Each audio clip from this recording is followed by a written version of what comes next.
good morning to everyone who's taken time to listen to the update. As we indicated, that we'll keep at this pace of ensuring that we take an opportunity every week to update the country on our performance against the Energy Action Plan, which was unveiled by President Ramaphosa in July of 2022.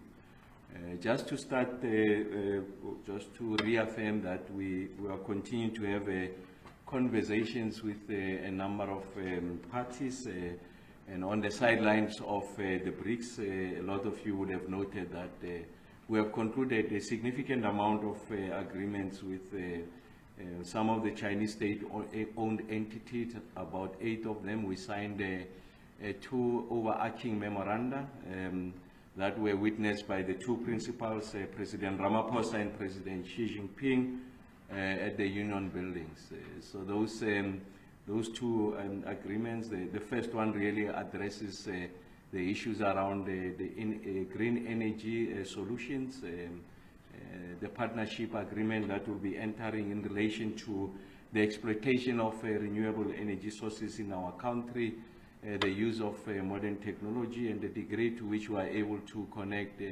renewable energy into the grid. And really the rationale for entering with the Chinese in this regard is because they are a dominant player on the renewable energy space. They've got about 688 gigawatts of installed capacity of renewables, a combination of battery, rather PV, and also wind.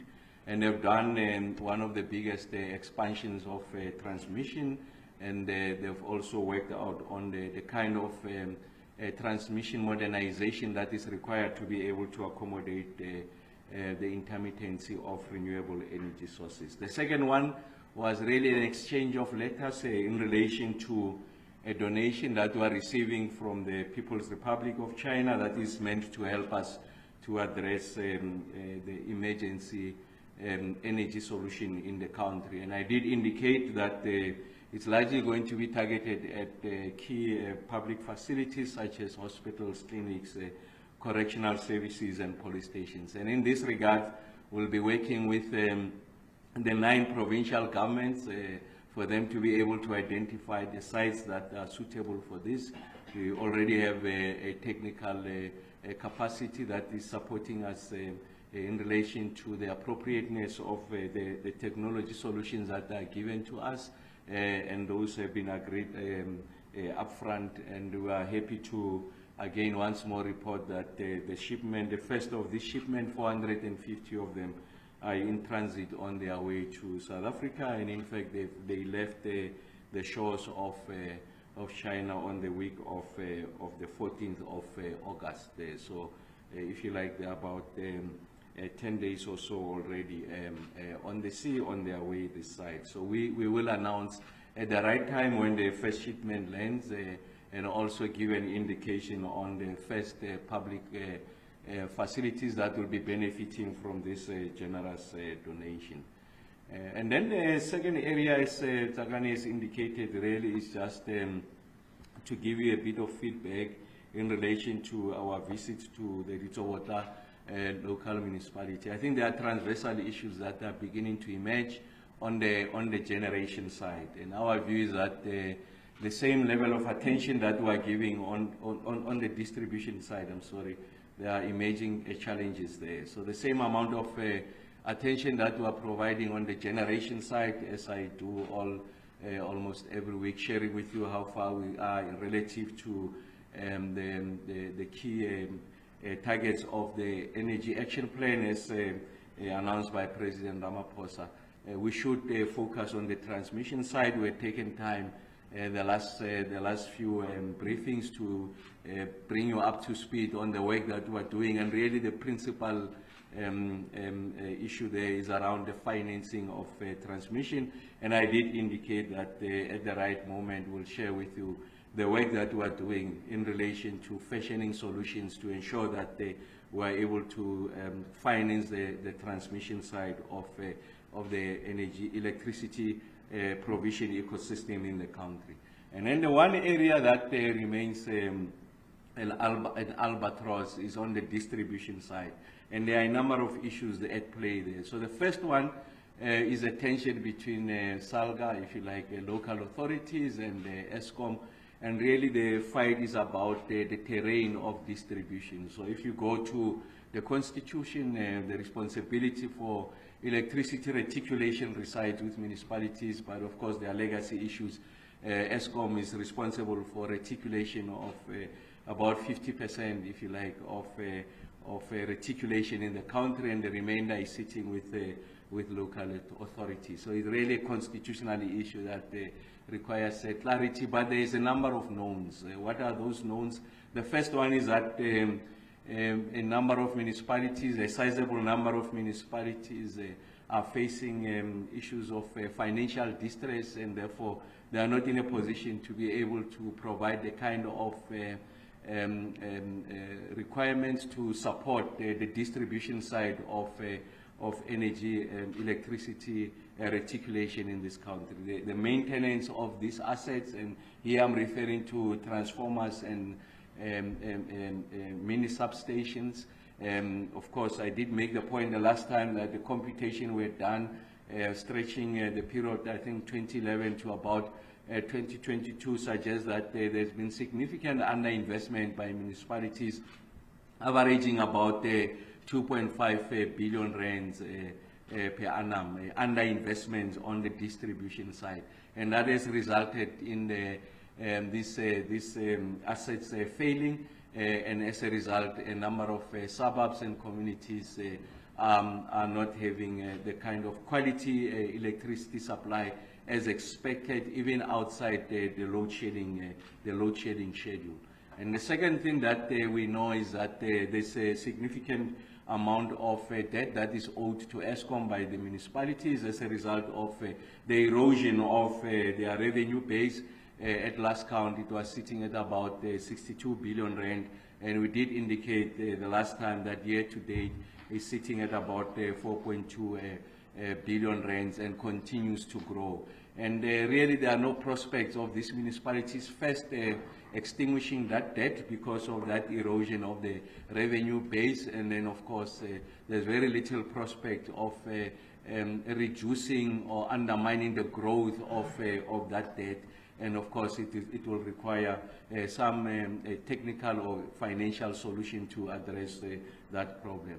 The third one that we know is that there's a lot of non-technical losses that these municipalities are experiencing, and I'm talking about people who are illegally connecting to the infrastructure for electricity distribution, and as a result we are overburdening these assets, and they are exceeding their design capacity, and as a result of that they blow, and the municipalities don't have the kind of capital that is required to be able to replace the transformers that have failed. And then there's also issues around notifiable maximum demand, NMD. In short, what this refers to really is around the contracted maximum amount of electricity between a municipality X and ESCOM. And a lot of these municipalities are exceeding that, and as a result of the breach in that contract, what ESCOM it does in addition to load shedding, they have what they call load reduction. So communities in these spaces are subjected to extraordinary hours of periods without electricity. And Bitsowota really is a microcosm of this big picture that they have been painting. I've just painted. So what's the situation in Bitsowota? The municipality is owing ESCOM upwards of 1.1 billion rands, and of course the municipality had entered into agreements with ESCOM over a period of time, but because of a declining revenue base that is really non-existent outside the allocations from national government, therefore they are not in a position to service the ESCOM account. And we know that historically, as a result of this, some of the big energy consumers, energy intensive consumers, big business that is located in the area had entered into a direct payment arrangement with ESCOM, and of course it has whittled, if you like, the revenue base of the municipality, because there's an additional surcharge that they place on the ratepayers, and that gets to be directed to other forms of infrastructure investments and also other social interventions in the municipalities, and of course, because of this direct arrangement, that revenue base or income stream has been denied its award. And of course, business has been suffering. When I went there, it was a period of over 5 weeks of no electricity as a result of these transformers that have failed. Of course, I'm happy to announce that the transformers have been replaced, the transformers have been energized, and the solution, the problem has been resolved. And my view is that this is really a short-term intervention. In the very near future, we are going to land into the same problem. So we have agreed that working with the business, the municipality, provincial government, largely in the form of COCTA, we are going to find an enduring solution. Of course, there's an intervention that is made by provincial government really to address the overall health of the situation in Tutuka. But we are going to focus really on the electricity side. And of course, business in that engagement, they also offered that first they are of the opinion that they should be paying ESCOM directly so that they don't have to suffer the kind of experience that they've had over the past 5 weeks. And some of the businesses, they had indicated that they've lost upwards of about 100 million rands in that period of these transformers not being energized and therefore not having electricity. And of course, that is translated in the incomes of people who are employed in those industries, because if there's no production, if there's no activity, people don't get to be paid. And of course, we can see that the repercussions are significantly higher. So we are addressing that situation, but the long and short of it is that Tutuka now, as we speak, everyone has been energized as we're working on a more permanent solution.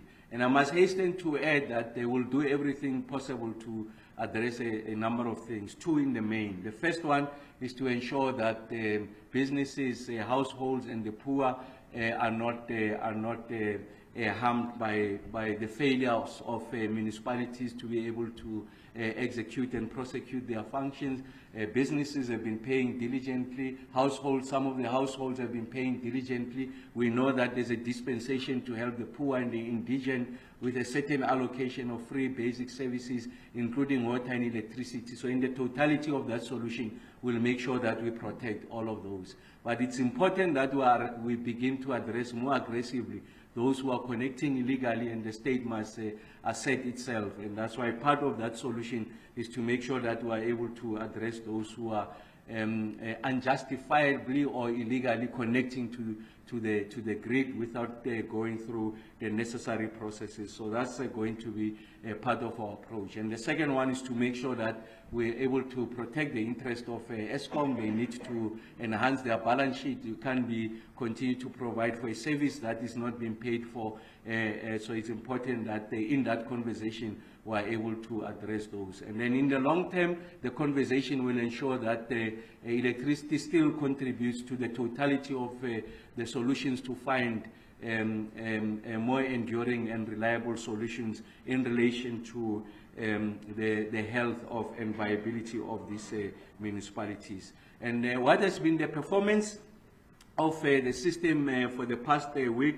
So we can see that, of course, the available capacity, of course, has come down. I did indicate that we are beginning to normalize being above 28,000 megawatts on average. We have kept close to that most of the week, and the average is about 27,561. So that must be read with our planned outages. You can see now we're beginning to ramp up the planned outages. Remember that we're moving now from a low of about 2,500 when we're in the winter period. As part of that winter outlook, we did indicate that we are going to slow down planned outage, and once we get out of a very difficult winter, we're going to ramp up, because we need to protect this these machines, the generation units, to ensure their sustainability and reliability going into the future. So we're beginning to ramp up, and you will see that number will continue to gradually go up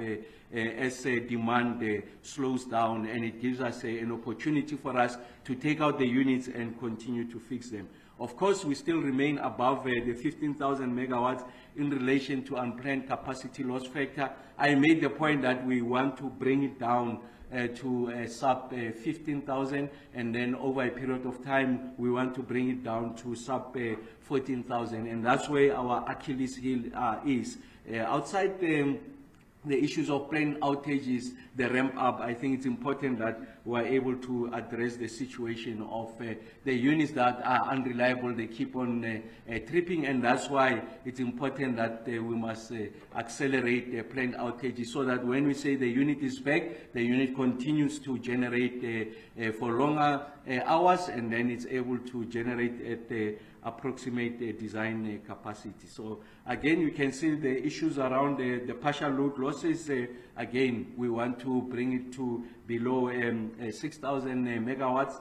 We are sitting at 6,613. I made the point that the interventions we are making, in particular stations like Kendall and Kriel, to ensure that we are able to bring down those partial load losses. I'm mentioning those two power stations because the partial load losses there really are as a result of us exceeding our license emissions parameters, and therefore we need to slow down the machines. And we know it has to do with the cooling towers, a number of interventions that the generation team is making, and we are confident of them finding an answer to that. Already they've started deploying, if you like, resources to help us to address that question. But we know what the root cause is, and we are addressing that. And of course, it's no surprise that PM peak is coming down because we are entering into cooler and then warmer periods. We can see now we're averaging about 28,100 megawatts. Remember, this moves from a high of 33,900 megawatts that we experienced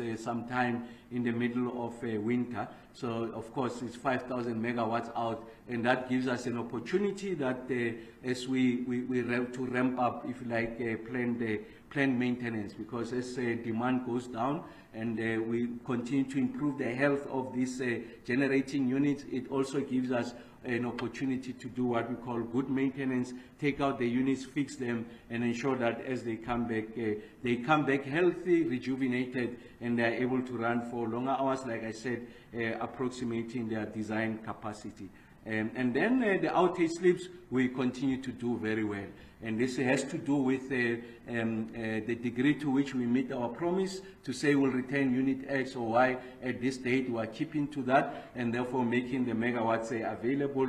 We are able to introduce a degree of certainty, if you like, the combination of load shedding, morning and during the day and evening, and that's why we're able to keep a sustainable, reliable pace of 1:3, 1:3. I think that's, for us, is very important to allow business to plan, households to plan, and of course, as we begin to see additional improvements, you are likely going to see that during parts of the day we might not have load shedding. Of course, it's a function, of course, of the extent of the demand and also the rate at which we do this planned maintenance. But like I said, will not compromise on planned maintenance. We'll use this opportunity on the reduction on the demand side to ramp up planned maintenance, even if it means during the day we're at stage 1. We will live with that in the short term, so that when we are out of stage 1 during the day or most part of the day, we are confident about the performance of these units. Just a general summary in relation to what has been the trend line. Remember what we have agreed for this, for purposes of this briefing, we are using May as our baseline. So you can see on the PM peak focus, May we're at about 31,000 megawatts, and then now we're at 28,000 megawatts. So there's a, if you like, a decline, a consistent and gradual decline on the PM demand, and like I said, that then gives us scope for us to do planned maintenance. Of course, the capacity available is an important indicator of the extent to which we are beginning to grapple and resolve this problem.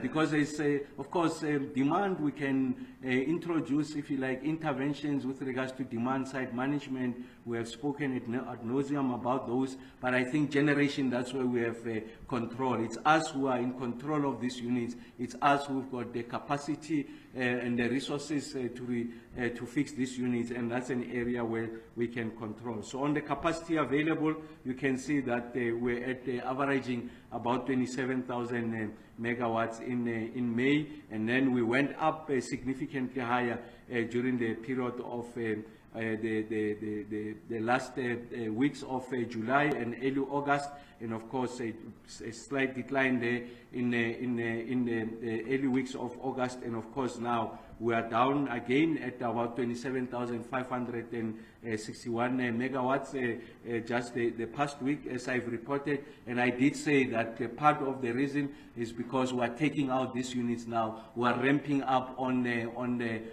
planned maintenance, and of course that is confirmed by the fact that the planned maintenance has moved from 3,400 megawatts in May and went to a low, as indicated, as part of our winter plan of about 2,800 in the period around July, and then we are ramping it up again. So you can see we have added about 1,600 megawatts additional of these units. We have taken them out, we are fixing those, and that's what accounts for, if you like, that decline in the capacity available, because we are using the opportunities, or the opportunity rather, of a demand that is reducing, for us to be able to fix these units going forward. Again, the partial load losses, something that is receiving attention. We have moved from the unplanned capacity loss factor, we have moved from a high of 17,000 megawatts, and now we are sitting at about 15,800 megawatts. Again, taken out improvement of about 1,500 or so. So that's the trend line that we are watching very closely, because it begins to tell us if we are making significant improvement over a period of time, as opposed to a snapshot a cross-sectional analysis of where we are. I think the trend line is the biggest, is the best way of having an appreciation of the kind of progress that we are making. And the most telling progress that we have made is in relation to the outage sleep. So you can see we moved from a high of about 3,333 megawatts. We have cut it, if you like, we are now at about 766. So if you like, about a quarter of what we had experienced during May. Now there's better planning. The workshops are properly replenished, properly stocked. We know when we take out the units, what are the components that needs to be fixed. We know what is in the workshop. Even the long lead items, we are able to procure them on time before you remove the units. And I think for me, this is a spectacular performance, and we really want to see this kind of improvement across all the matrices: the unplanned capacity loss factor, the partial load losses, and of course that will improve the available capacity. Of course, Tutuka, as I conclude, has been a perennial underperformer in the recent years. You can see that historically it has moved from about 98% energy availability factor. Now, as I speak to you, we are sitting at about 21% energy availability factor.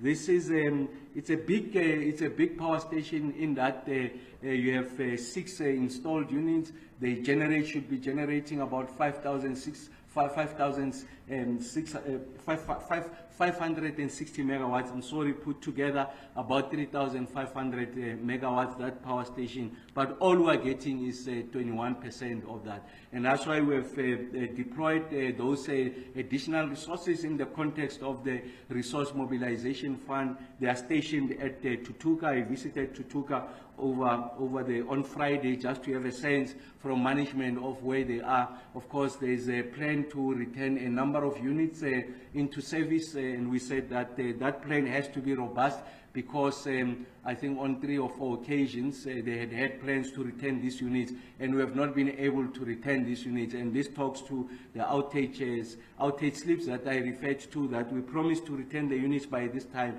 and we are not succeeding in returning those units. And we're also trying to understand what could be some of the reasons outside the technical considerations. And we can see that there's issues of leadership instability there at Tutuka. Over a period of about 7 years, you have had about 6 general managers. Of course, when one comes into the station, they've got their own philosophy, how they want to do things, and that undermines, if you like, the consistency of the application of the strategy on how we want to get these units back. And we really want to commend Mr. Begi Ngumalo, the head of generation. He has placed one of our most experienced engineers to be the general manager. They really take ownership of this intervention. Mr. Bruce Moyo has come with a team that he has been working with because he was a cluster manager. They've been, if you like, making interventions at the various power stations, and he has worked there for a long period of time. He has an appreciation of what these machines are capable of, and we expect to see the improvements in the near future. We do expect that towards the end of September, we should have about 2 of these units back, and the conversation really there was a bit more robust. The timelines that were shared with us, we think they were a bit more optimistic. Some of them were a bit more conservative. So we have agreed that we'll come back once the team has reconsidered some of the inputs that we have given, to say to us that these are the timelines that we are setting for ourselves. But we are confident that we'll be seeing some of these units gradually coming on stream by September, early September, and towards the end of September. So Tutuka really provides a most pristine, best opportunity for us to add this megawatts. So you can see, like I said, we are at 21% of the energy availability factor. Of course, because of the objective conditions there, they had set themselves a target of about 49% for the current financial year. Even by that account, they are not meeting it. They are halfway through because some of them are on long-term outages, some of these units, and that's what explained the 49% as a target. Again, we're halfway from what their self-imposed target is, and that's something that requires attention. And of course, that is also largely because of the unplanned capacity loss factor has surged. It's about 74%, upwards of 74%, when in fact their target was about 32%. So you can see, of the 3,500 megawatts, we're only getting, if you like, about 1,000 megawatts. So there's about 2,500 megawatts that are locked in Tutuka, and that gives us an opportunity for us to make an intervention that can be telling, and we're able to really deliver a significant dent on load shedding. So there's about 2 stages of load shedding that is locked at Tutuka because of these units. Like I said, the team is doing everything possible to address this situation. We'll leave it here for now and then engage on the questions. Thanks, Tsaka.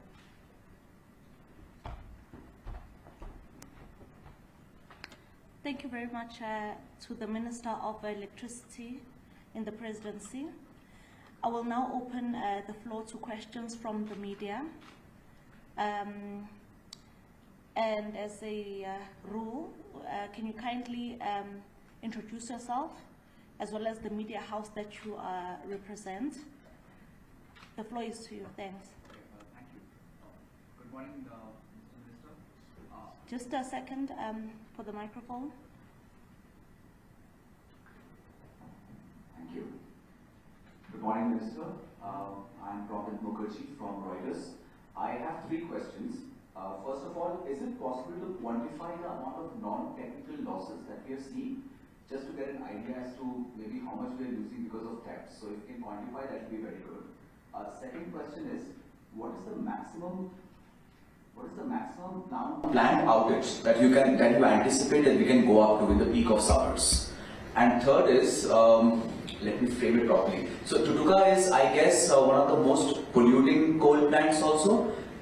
And considering that, if I'm not wrong, and correct me if I'm wrong, considering, I think that it has a limit of 200 mg per day of production of emissions.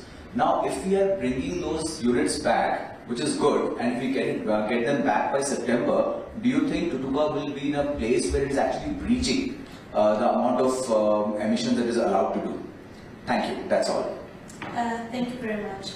Do we have any more questions? I think there's a Moloto in the house, but do introduce yourself in the media house representative.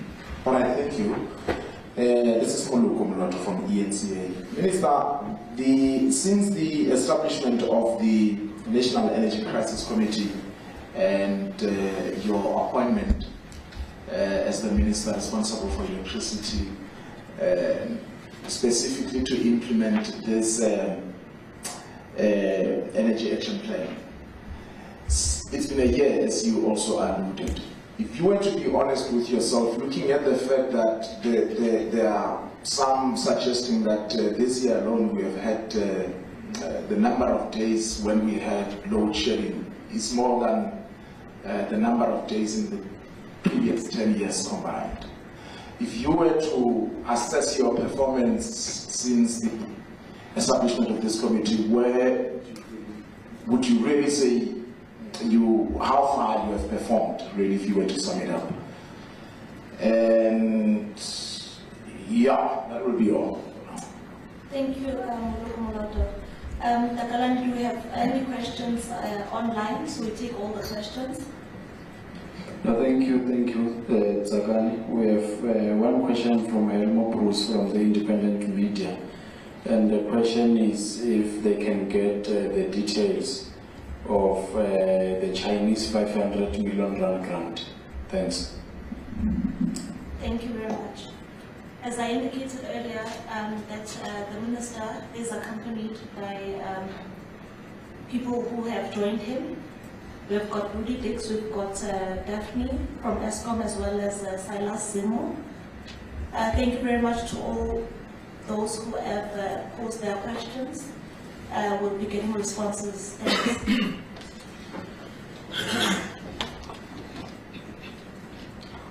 Thank you very much. Just reminded by Helmut, I think the last time we were here, he also wanted us to give an indication of the imports. Just forgot to mention, I think we got 1,150 megawatts from Mozambique and 50 megawatts from Lesotho. I thought I must make that point. And to promote this question, the non-technical losses, they really differ from, I'm assuming that you are referring at the municipal level. No, they differ from one municipality to the other. It will be very difficult for me to compute. I have not done what the situation is in Tutuka. I can give you an indication the next time, but I think they vary from one municipality to the other. I guess you are looking at an average.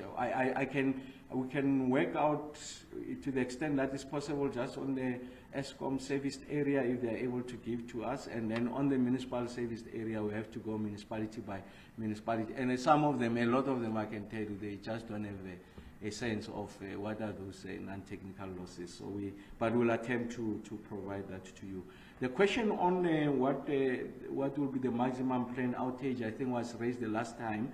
Becky and the team will work on that. So I don't have a figure, but I know that 8,000 megawatts was mooted previously, but that's not factual. It was only mooted. So I'll just go back to the team. They'll give me an indication, and of course it's a function of how the system is performing and the degree to which we can afford to take out these units. So I'll come back to you. And then on the Tutuka, yes, we are going to exceed those limits. In fact, there are new parameters to in fact continue to strengthen the emissions level coming from the Department of Environmental Affairs.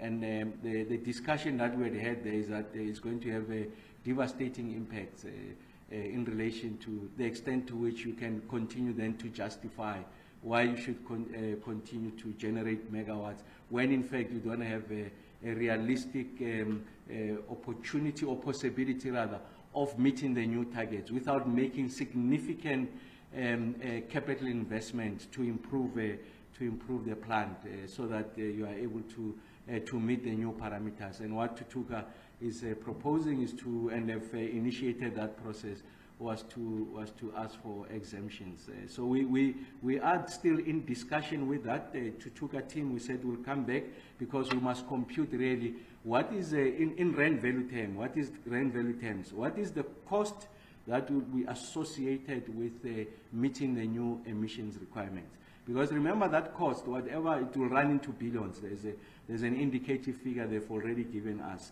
Just on one parameter, I think they'll need upwards of about 6.7 billion rands. That's the figure that they've given to us on some of the areas of intervention. And remember, whatever the amount of money you are investing, you are not necessarily getting an additional megawatt. All that you are doing is to reduce the emissions level. So, of course, we're doing both the case around the environment, they are doing the case around the commercial or business case, and then they are doing a case on the socio-economic implications of whatever the meaning of the raised parameter levels will be to Tutuka. So what they had focused on really was just the one leg on the emissions, but they must also compute the total rent value that is required and whether that rent value justifies this continuing to operate in the manner that it does, when in fact that investment doesn't give you an additional megawatts. All it does is simply reduces the emissions level. But we also are alive to the fact that we've got an obligations to communities within the catchment area, the environment. So there's a cost with regards to the health of those communities. So we need to put all of that together and make a case on whether you continue in this fashion or you need something dramatic. So the team is doing that computation, and I think they benefited from our visit to say, let's have the totality of the case. So let's not just make a case for exemption. You must still compute what are the health ramifications as a result of those exemptions. You must then make a case on whether you can justify the amount of capital investment to reduce the amount of emissions without adding the megawatts. And then also do a case on what it means for the geographic area, or if you like, the area of Tutuka and its communities outside all of those parameters of health, but the socio-economic impact. What does this mean? So we are working on that PROMET, and it's going to be very robust, and I don't promise to give it in the next briefing or even after, because it's more detailed. They'll sit with the team of the economists and the modelers in the office to help to do that. Monotono, on the issue of performance, more than satisfied. So put it into context, we have shown you where we moved from. We moved from a historic low of 48% energy availability factor. We have been averaging 60% energy availability factor. We went into the winter period. The worst case scenario was a stage 8 plus. We never got to even, we only had 30 hours of stage 6. And then you can see the issues around the planned outages, the intensity rather of load shedding is coming down. The issues around the outage slips, I've shown to you, they've come down from a high of 3,300 to 766. The issues of unplanned capacity loss factor, combination, the partial load losses are coming down. The unplanned capacity loss factor moved from a historic high of about 18,000. As I speak to you now, we're at 15,000. And remember, that has been achieved over a period of about 4 months. So we are very bullish about the prospects going into the future. But your question was about the performance. No, exceptional performance. That we can say without flinching. This is from where we were at the time at which we were invited to work with the team at NICOM and the whole of government to ensure that we are able to address this situation. Is that sufficient? Absolutely not sufficient, not enough. And then the next question you are asking, so we have responded to the intensity of load shedding is coming down, and yes, you're absolutely correct. The number of days that we have experienced load shedding is exactly that. Exceptionally higher. It will be, we're on course for a record number of those days, but these briefings really are important to show you what the trend line is, and we're confident that we'll get out of a very difficult situation. Even by our own projection, I don't think that we are going to be better than what was the situation in the last year. I think we had over 200 days or so of load shedding. No, we are not on course to do any better than that, but we are showing the trend line that it's moving in the right direction. And I really must say on that note that we remain confident about our ability to resolve the load shedding question. I did indicate to Tutuka an opportunity, the units that are going to come in Kusile, an opportunity, and the continuation of the improvements in various aspects of the other power station. Again, cumulatively, we'll see that the energy availability factor will continue to go up and will come out of this situation. But once more, thank you very much for making time joining us. We really don't take this for granted. Wish you a lovely and blessed Sunday. Thank you. Thank you very much to the Minister of Electricity in the Presidency. I see we had a question from Amapungani, but it has been covered in the Minister's response. I don't know if the question asks, what is the levelized cost of energy in rands per megawatt of the electricity produced by Tutuka Power Station? So we will certainly come back to that answer. I see Takalani has his hand up. Takalani, can you field your question, please? No, thank you. Thank you, Tsakani. There's also another question from Mabunga and Susan Kombi. And the question is, has the panel of engineers appointed by Treasury completed its review of ESCOM power plants and made recommendations with regards to the concessioning certain ESCOM power stations? Just repeat that question. Oh, I thought I closed there. I thought Takalani, the last time you said there was only one question, so I moved from that basis.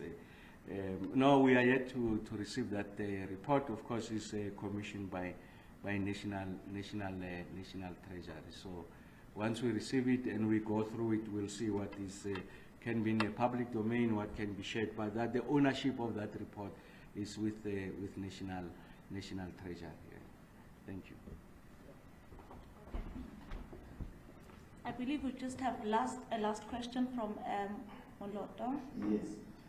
Moloto, once again from eNCA. I'm not too sure if this question would be responded to by either the Minister or ESCOM. I'm sure you might have seen reports, and I think I remember even the DA making this criticism that your ESCOM, your 52-week forecast, the recent one indicates that there will be about, in the coming year, there will be a situation where we are in a worst case scenario to a point that there will be severe shortages resulting in high stages of load shedding.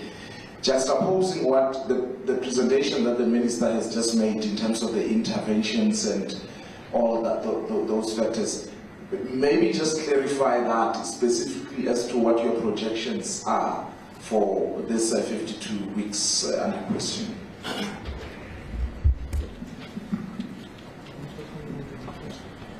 No, it's not necessary. For as long as we come on a weekly basis, we share that with you.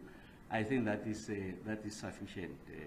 So I don't think that pitting what we say in ESCOM is a joined up presentation. So we continue to share with you, if you like, for lack of better word, almost delayed real time, delayed by a week, what the performance is.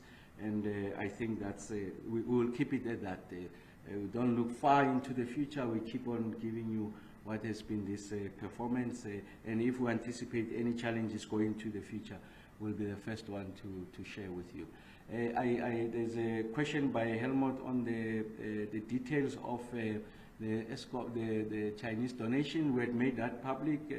We're going to, the capacity of what we are getting ranges from small units, really 6 kilowatts to up to about 200 kilowatts. We're going to get the units individually. It's about 550 of this. We're going to get some of those gasoline generators. Some of them are diesel generators. Some of them is a combination of PV and some storage capacity.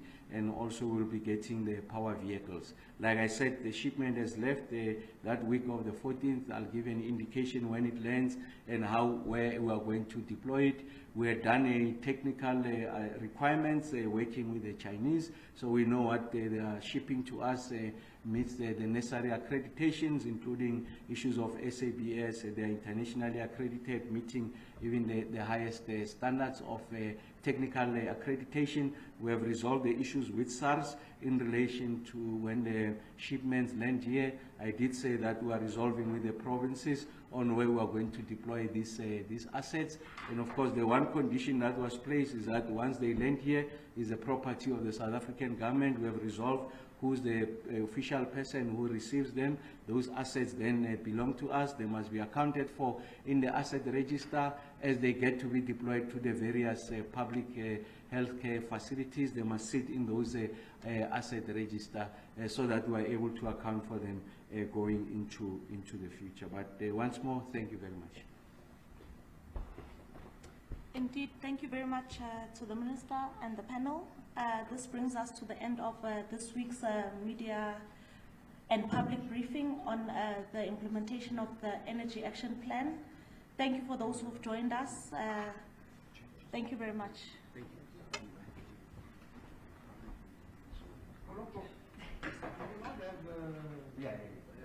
The 1 year anniversary report of